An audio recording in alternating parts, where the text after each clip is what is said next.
n'est pas aproblématique. Elle est interprétation, et c'est en quelque sorte ce qui fait la valeur et l'intérêt de l'histoire dont nous avons tous besoin. Je voulais préciser ça de façon à bien fixer un peu les étapes et les formes de et l'objectif de cette réunion. Je termine par un mot plus personnalisé, si on peut dire, la mesure où je suis président de l'association des Amis de Claude Bourdet. Je viens de relire, avant de venir à cette réunion, son intervention qu'il a fait au Conseil municipal de Paris. Je vous demande de la relire aujourd'hui, on l'a distribuée. Il dit déjà pratiquement une semaine après l'essentiel, en particulier, il fixe le chiffre une semaine après les 200 morts. Il fixe le chiffre de responsabilité et il fixe aussi l'espoir. Et là, il est encore trop optimiste en disant dans quelques années, dans quelques mois, dans quelques semaines peut-être, on saura tout. Vous voyez qu'on avait du travail à faire. Claude était encore trop optimiste. Mais je crois qu'on aura aussi l'occasion de parler de Claude Bourdet aujourd'hui, parce qu'il a été quand même celui qui a été le premier à témoigner sur cette histoire absolument dramatique. Voilà, alors donc je passe la parole tout de suite à Jean-Luc Hénaudy, que beaucoup connaissent et dont le livre en particulier sur la bataille de Paris, est en vente ici avec ses autres contributions, est un livre central sur le sujet. Et il n'est plus à la parole. Puisque cette réunion est organisée par l'association des Amis de Claude Bourdet, je voudrais dire que c'est pour moi émouvant que ça soit dans ce cadre-là que donc on reparle du 17 octobre aujourd'hui. Claude Bourdet, c'est une des 3 personnes à qui j'ai dédié mon dernier livre sur le sujet qui s'appelle Octobre 1961. Ce livre est dédié à Claude Bourdet, à Georges Mattei et à Pierre Vidal-Naquet. Ce sont 3 hommes, 2 d'entre eux sont morts. Pierre Vidal-Naquet, fort heureusement, et que une longue vie lui soit accordée encore, est le seul qui demeure vivant. Claude Bourdet, c'est vrai, a été un de ceux qui, dès l'époque où ce crime a eu lieu, eh bien, a lutté pour que la vérité puisse être établie, connue et reconnue. Et je dois dire que c'est un combat qu'il a poursuivi jusqu'à la fin de sa vie, puisque il a été un des signataires des diverses pétitions qui ont eu lieu dans les années 80-90 pour demander notamment l'accès aux archives de l'État concernant ces événements. Claude Bourdet, vous le savez sans doute, on ne le redira jamais assez, on ne le redira jamais assez, pourquoi? Parce que je considère, et je ne suis sans doute pas le seul, ça, au moment de son décès, eh bien, sa disparition a été tout à fait minimisée. Et je considère, quant à moi, que c'est une des plus belles figures du XXe siècle, français, dans le monde, disons, politique et journalistique. Et je considère que ce n'est certainement pas à l'honneur de la presse française que d'avoir si peu compris, au moment de son décès, l'importance de l'action de cet homme. Rappelons que Claude Bourdet a été un des premiers à s'engager dans la résistance au nazisme. Il a été un des fondateurs du mouvement Combat, un membre du Conseil national de la résistance avant d'être déporté. Et puis, rappelons qu'étant revenu de déportation, eh bien, il s'est aussitôt engagé contre les guerres coloniales. Car dès 1945, la France est entrée dans une entreprise de reconquête coloniale et de répression des mouvements d'émancipation dans les colonies. Ça a été d'abord l'Indochine, puis ça a été l'Algérie. Alors, ces derniers temps, on a reparlé, par exemple, de la question de la torture au cours des années de ce qu'on appelle maintenant la guerre d'Algérie, ce qu'on appelle officiellement maintenant la guerre d'Algérie. Enfin, rappelons que Claude Bourdet, avant le déclenchement de cette guerre, avant 1954, eh bien, dans France Observateur, dénonçait l'usage de la torture par la police française en Algérie, avec son fameux article « Y a-t-il une Gestapo française en Algérie ?» Rappelons que, et la réponse, eh bien, c'était oui, il y en avait une. Rappelons son article du début de l'année 1955, lorsque François Mitterrand était encore ministre de l'Intérieur, article intitulé « Votre Gestapo d'Algérie ». Claude Bourdet a donc rompu dès 1945 avec un certain nombre de ceux qu'il avait côtoyés contre le nazisme sur la question du rapport aux colonies et des guerres coloniales. Ça a été notamment le cas d'un futur Premier ministre, Michel Debré. Rappelons que c'est Claude Bourdet qui a fait rentrer Michel Debré dans la résistance, dans l'organisation du noyautage des administrations publiques. Donc voilà quelqu'un, un grand homme, réellement. Du moins, c'est ce que je pense de lui. Et c'était un grand homme qui ne se prenait sûrement pas pour un grand homme et qui n'avait pas ce qu'on rencontre le plus couramment parmi les personnages politiques, c'est-à-dire le goût du pouvoir. Il aurait pu sans aucun doute faire une très grande carrière ministérielle, sans aucun doute. Mais Claude Bourdet est resté fidèle tout au long de sa vie aux valeurs profondes qui l'avaient conduit dans son engagement dans la résistance. Et à mes yeux, c'est ce qui fait la grandeur de cet homme. Et c'est ce qui fait aussi qu'en octobre 1961, eh bien, il a été une des voix à s'élever contre ce qui venait de se produire. Alors, il en est question dans ce documentaire, je vais vous rappeler rapidement. Dans la nuit du 17 au 18 octobre, alors que se terminait le bouclage du journal France Observateur, dont le siège se trouvait alors rue des Pyramides, Claude Bourdet et Gilles Martinet reçoivent la visite de plusieurs policiers, et comme il l'indique en 1992,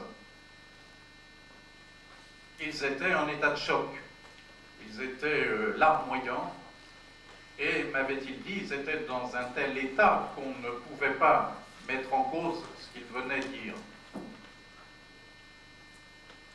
Il était plus de minuit, et ils venaient de la préfecture de police, Et il venait lui dire, sachant qui il était, bien sûr, qu'il venait d'y avoir un massacre, le massacre d'une cinquantaine d'Algériens dans la cour, dans une des cours de la préfecture de police, la cour d'isolement de la préfecture de police.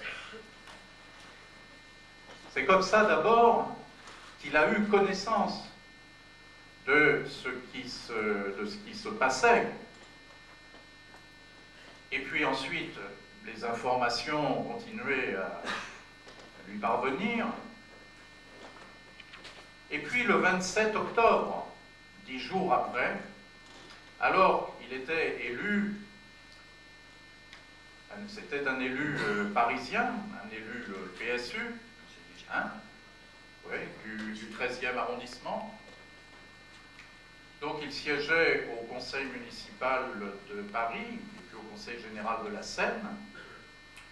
Au conseil général de la Seine, d'ailleurs parce que c'est très intéressant de voir aussi à travers son itinéraire comment il s'appuie sur cette fonction élective, hein, sur ces mandats, pour mener un combat d'ensemble.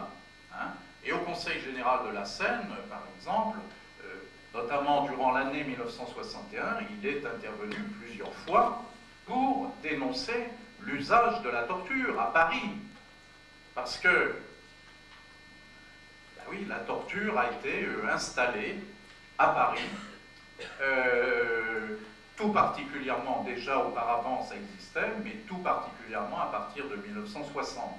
Et donc Claude Bourdet est intervenu, notamment au courant du printemps 1961, pour dénoncer l'usage de la torture par cette force auxiliaire de police. Donc, le 27 octobre 1961 se tient un conseil municipal extraordinaire. Conseil municipal extraordinaire qui a lieu après ces événements-là, à la demande, non pas de ceux qui protestent, mais de ceux qui trouvent que le gouvernement a été débordé, que le FLN a failli envahir Paris, etc. Donc, c'est une réunion à la demande, disons, des éléments de la droite parisienne, qui est mécontente de la manière dont les choses se sont déroulées. Et c'est dans ce contexte-là, et alors que le préfet de police, Maurice Papon, est présent, que Claude Bourdet intervient. Et effectivement, c'est une intervention qu'il faut que vous vous procuriez, qu'il faut que vous lisiez. Elle est absolument remarquable, aussi bien sur la forme que sur le fond. Elle consiste essentiellement, pour une grande part, en questions. Claude Bourdet interpelle Papon, là, et lui pose des questions précises. Et parmi celles-là, il lui demande notamment, est-il vrai que dans la nuit du 17 au 18 octobre, une cinquantaine d'Algériens ont été tués, et qu'a-t-on fait de leur corps? Hein? Voyez le texte. Le plus extraordinaire dans tout ça, le plus incroyable, eh bien c'est qu'effectivement, comme le rappelle Claude Bourdet, et il faut reprendre le bulletin municipal, le bulletin officiel des débats, Papon ne répond pas. Il ne répond pas. Voilà un élu qui demande à un préfet de police si des hommes ont été tués dans la cour de sa préfecture de police. Eh bien, en 1961, le préfet de police peut se permettre de ne pas répondre à une telle question. Que ce soit, il ne dit en aucun cas, ce sont des inventions, etc., etc. Non, non. Claude Bourdet demandait une commission d'enquête. Une commission d'enquête composée d'élus. Une commission d'enquête indépendante. Cette demande de commission d'enquête sera rejetée par la majorité municipale. Il y aura d'autres demandes de commission d'enquête parlementaire d'ailleurs, au Conseil général de la Seine et au Sénat. toutes ces demandes de commission d'enquête parlementaire seront, disons, rejetées par la volonté gouvernementale. Voilà. Et, quelque temps plus tard, Claude Bourdet écrira dans France Observateur un article intitulé « Ce que représente M. Papon ». Et dans cet article, où il reprend un certain nombre des faits concernant ce qui s'est passé en octobre 1961, Claude Bourdet parle aussi de l'action de Maurice Papon dans l'Est algérien lorsqu'il était IGAM. Car, rappelons-le, avant d'être nommé en mars 1958 préfet de police, Maurice Papon avait été nommé par Guy Mollet dans l'Est algérien avec la fonction d'inspecteur général pour l'administration en mission extraordinaire, avec pour rôle la coordination de l'action des forces civiles et militaires. C'était donc pour tout l'Est algérien le principal représentant de l'État français, sous la responsabilité du ministre résident Robert Lacoste. Donc dans cet article, Claude Bourdet rappelle ce qui s'est passé en octobre 61 et écrit que Maurice Papon était, je résume, un ardent partisan de la répression. Papon va intenter un procès à Claude Bourdet. Il va pas lui intenter un procès sur les événements de 61, sur sa mise en cause, sur ce qui s'est produit en 61, il l'attaque sur ce qu'il a écrit concernant l'Est algérien. Et puis finalement, ce procès aura lieu en 1963. Papon sera débouté, il fera appel, et finalement, en 1964, Claude Bourdet sera condamné pour des questions de forme, purement juridiques.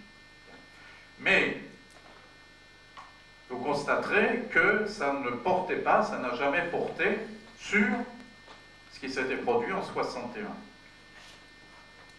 Lors du procès Papon à Bordeaux, les parties civiles m'avaient demandé de venir témoigner de ce que j'avais appris sur la carrière et l'action de Papon, préfet de police.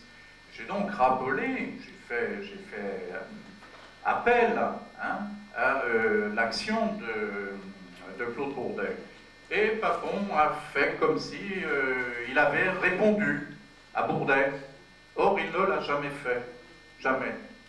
Pourquoi? Eh bien parce qu'effectivement, il y a bel et bien eu un massacre dans cette cour dite d'isolement de la préfecture de police, et puis qu'il y a eu un massacre généralisé dans Paris, qui a fait un nombre très important de victimes, de l'ordre de plusieurs dizaines. Quant à moi, je l'ai évalué à un minimum de 200. Donc, alors qu'officiellement, on parlera d'abord de 2 morts, puis 3, et en définitive, au mois de novembre, par la bouche de Roger Frey, on parlera de 6 morts.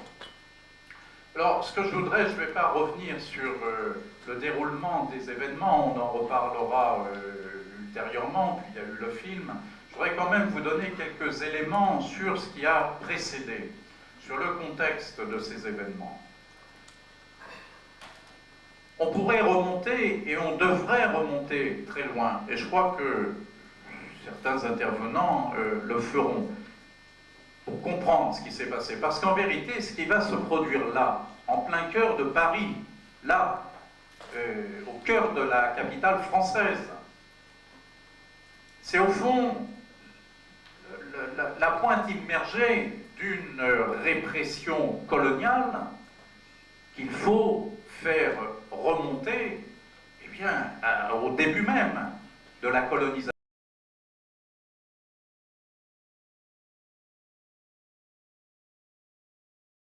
On peut rappeler les traditions de répression anti-algérienne de la police française et de la police parisienne. On peut rappeler le 14 juillet 1953, où 7 manifestants, 6 Algériens et un Français, ont été tués lorsque la police a ouvert le feu contre un cortège du MTLD. Évidemment, la guerre intervenant, eh bien, cette répression s'est radicalisée, les rafles se sont multipliées, etc. Bien. Mais je vais là venir à l'été 1961, parce que je crois qu'il y a là véritablement un tournant qui va déboucher sur ce massacre.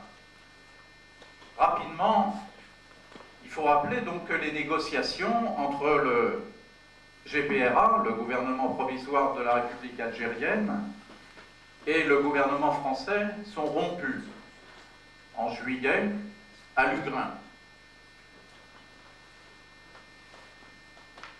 Rétrospectivement, on peut penser que inéluctablement elles allaient reprendre. Je crois qu'au moment des faits, ce n'était pas si évident que ça du tout. Hein. À ma connaissance, un seul contact, un seul lien demeurait entre les deux parties. C'était un diplomate suisse qui s'appelle Olivier Long. C'était le seul lien ténu qui demeurait entre les deux parties. Au sein du gouvernement français, il y avait des divisions.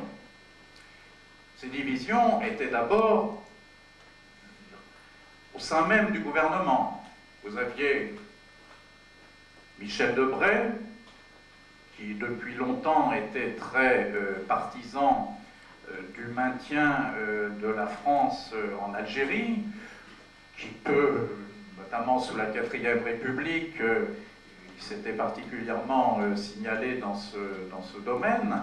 Peu à peu, avec l'évolution de la politique algérienne de De Gaulle, il avait accepté certaines évolutions, mais enfin, c'était avec beaucoup de réticence. Hein. Et puis, il y avait d'un autre côté, il y avait quelqu'un qui s'appelait Edmond Michelet. Edmond Michelet, qui était garde des Sceaux, et qui, lui, était en contact avec Témoignages chrétiens, et qui était favorable à la négociation et à l'indépendance de l'Algérie.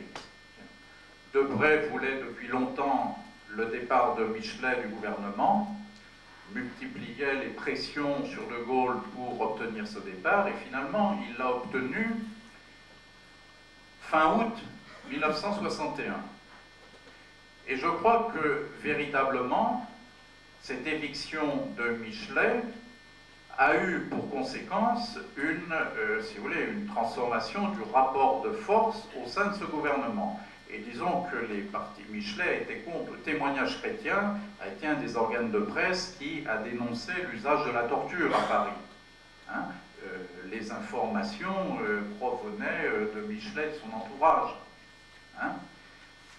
Je vous rappellerai aussi que Hervé Bourges, qui en octobre 1961 était rédacteur en chef de Témoignages chrétiens, qui était un des journaux qui ont contribué à faire savoir un peu ce qui s'était passé, eh bien, jusqu'en août 61, faisait partie du cabinet de Michelet. Donc, il y a là, je crois, si vous voulez, les partisans d'une répression à outrance et ceux qui veulent la destruction de l'organisation du FLN en France, eh bien, considèrent qu'ils ont les coudées franches. Et dans ce courant de l'été, on peut constater effectivement, disons, un durcissement de cette répression qui se traduit notamment par l'activité de cette force auxiliaire de police, hein, qui fait des rafles, qui commet des violences, etc. etc. Bien. Et le FLN va reprendre les attentats qui avaient été arrêtés au mois de juin contre des policiers. À partir de la fin août, il va y avoir donc une reprise des attentats contre des membres des forces de police. Il va y avoir 11 policiers tués de la fin août au début octobre. Alors, aussitôt, ça va se traduire par la découverte d'un nombre grandissant de cadavres de Nord-Africains, et on entre véritablement dans la période la plus meurtrière de toutes les années de la guerre d'Algérie. Il faut prendre en considération l'ensemble de cette période, pas seulement les journées des 17-18 octobre, mais l'ensemble des mois de septembre et d'octobre. Les archives, y compris les archives certaines archives qu'on peut maintenant consulter, l'établissent clairement. À partir de septembre, eh bien, le nombre de cadavres, et notamment de cadavres d'inconnus, eh bien, est grandissant et de façon tout à fait significative. Et c'est donc dans ce contexte que le 5 octobre va être décrété un couvre-feu. Mais attention, officiellement, on ne parle pas de couvre-feu. Officiellement, il est vivement recommandé aux Français musulmans d'Algérie, puisque c'est comme ça qu'on les appelle à l'époque, de ne plus circuler dans les rues à partir de 20h30. Dans la journée, de ne pas circuler à plus de 2. Les véhicules conduits par des Nord-Africains doivent être saisis et conduits en fourrière. Et les cafés-hôtels doivent être fermés aux environs de 19h. On ne parle pas officiellement de couvre-feu. Pourquoi? Eh bien parce qu'il s'agit d'une mesure anticonstitutionnelle qui introduit une discrimination parmi l'ensemble de la population considérée comme française. Discrimination en fonction de l'origine et de la religion. Mais dans l'ordre du jour interne et dans les circulaires internes, alors là, on ne se gêne pas et on parle bel et bien de couvre-feu. Et c'est donc pour protester contre ce couvre-feu, et dans un contexte où il faut également comprendre que les rafles, par exemple dans les grands bidonvilles de Nanterre, où vivent des milliers d'Algériens, également des Marocains d'ailleurs, des Tunisiens, essentiellement des Algériens, eh bien les descentes et les violences de la police sont absolument quotidiennes. Et qu'il s'est installé un véritable climat de terreur. On découvre des noyés de plus en plus souvent. Et donc, c'est aussi pour protester, pour se dresser contre cet état de fait qu'ont lieu ces manifestations. Je crois que la grande masse de ceux qui sont partis manifester l'ont fait volontairement. Ceci étant dit, ils n'avaient pas le choix, c'était un ordre. Et quand le comité fédéral de la Fédération de France du FLN donnait un ordre, c'était pas à prendre ou à laisser. C'était absolument impératif. Il en allait de même, évidemment, pour le versement des cotisations. Mais je crois que ce 17 octobre, eh bien, la masse des Algériens informés de ces manifestations, eh bien, veut y participer pour témoigner de sa dignité, protester contre ce climat de terreur, et cette vie qui est devenue véritablement impossible. Et puis aussi, pour exprimer son soutien au FLN et à l'indépendance de l'Algérie. Arrive le 17 octobre, On parle de manifestations. Il y a eu certaines manifestations. Il y a eu notamment une manifestation de la République à l'Opéra, rassemblant plusieurs milliers de manifestants, algériens, hommes, femmes, enfants. Il y a eu une manifestation se dirigeant vers le pont de Neuilly. L'objectif était d'aller vers l'Étoile. Il y a eu des cortèges qui se sont brièvement constitués, boulevard Saint-Michel, boulevard Saint-Germain,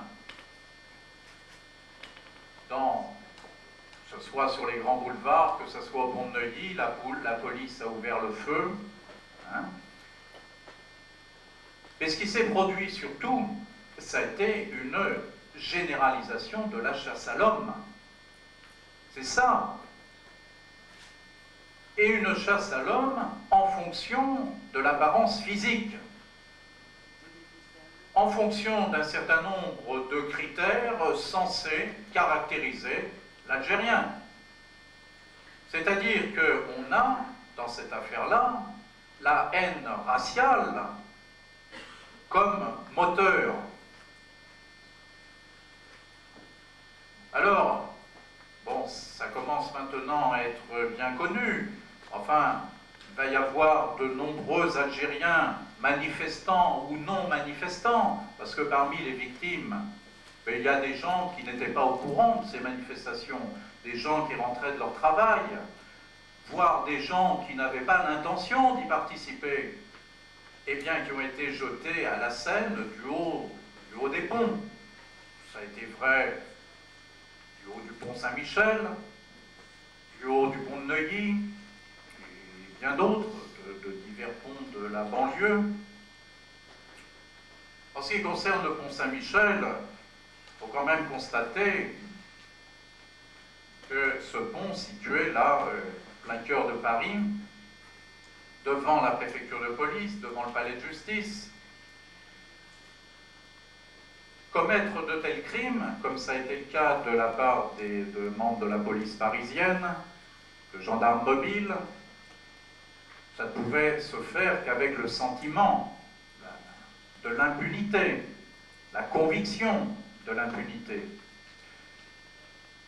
Dans les temps précédents, effectivement, Maurice Papon avait tenu un certain nombre de propos qui avaient été compris par la police parisienne comme lui donnant carte blanche. Et la suite leur a donné raison, puisqu'il n'y a eu aucune sanction, ni aucune poursuite judiciaire concernant les crimes commis. Et puis surtout, je crois qu'il y a eu les violences et les crimes commis dans les lieux d'internement. La préfecture de police, j'en ai parlé. Il y a eu le palais des sports. Le palais des sports, le Veldiv n'existait plus en 61. Sinon, il aurait servi, comme il a servi, fin août, début septembre 1958. Il y avait eu à ce moment-là un premier couvre-feu, hein, et les Algériens raflés avaient été internés au Veldiv, sans que ça pose de problème particulier, à part un certain nombre d'anciens résistants qui avaient protesté, qui se rappelaient à quoi avait servi le Veldiv quelques années plus tôt. Et donc, au Palais des Sports, eh bien, on va tuer des hommes, et des hommes vont mourir tout au long de la semaine. Pas seulement le 17, le 18, hein, mais jusqu'à la fin de la semaine. Et puis, le parc des expositions, plusieurs halls du parc des expositions vont être réquisitionnés également. Hein. Le Palais des Sports sera évacué, puisque le chanteur Ray Charles doit y donner un concert et que la société du Veldiv qui gère le Palais des Sports proteste parce que ça va lui faire perdre beaucoup d'argent. Donc on évacue le Palais des Sports et on transfère les Algériens au parc des expositions. Et puis il y a le stade de Coubertin qui est réquisitionné dans la nuit du 17 au 18 octobre. Et puis il y a les bus de la RATP qui sont réquisitionnés également, parce que les véhicules de police n'y suffisent pas, réquisitionnés avec leurs chauffeurs. Et ça aussi, ça va avoir lieu plusieurs jours de suite. Assez rapidement, à ma connaissance, je n'ai connaissance que d'un chauffeur de bus de la RATP qui a refusé. Dans les jours suivants, même dès le 18, les syndicats de la RATP, surtout la CGT, a appelé les employés de la RATP à refuser de participer à cette œuvre répressive, sanglante. Parce que quand même, les bus qui étaient ramenés dans les entrepôts étaient couverts de sang. Donc voilà ce qu'a été rapidement le 17 octobre. Le nombre de victimes, précisément, on ne le saura jamais. Pour l'ensemble de la période, il est de plusieurs centaines de victimes. Je parle des mois de septembre, octobre. Pour les 17 et 18 octobre, les recherches que j'ai poursuivies m'amènent à considérer qu'il y a eu effectivement au moins 200 morts. Dans cette affaire-là, il y a de nombreux disparus. Il reste des zones d'ombre. On ignore toujours, jusqu'à aujourd'hui, ce qu'il est advenu des corps des victimes de la préfecture de police, des corps des victimes du Palais des Sports. Peut-être qu'on le saura un jour, peut-être qu'on ne le saura jamais. Pour terminer, ce film s'appelle Une journée portée disparue. Eh bien, je crois que 40 ans après, enfin, ce n'est plus une journée portée disparue.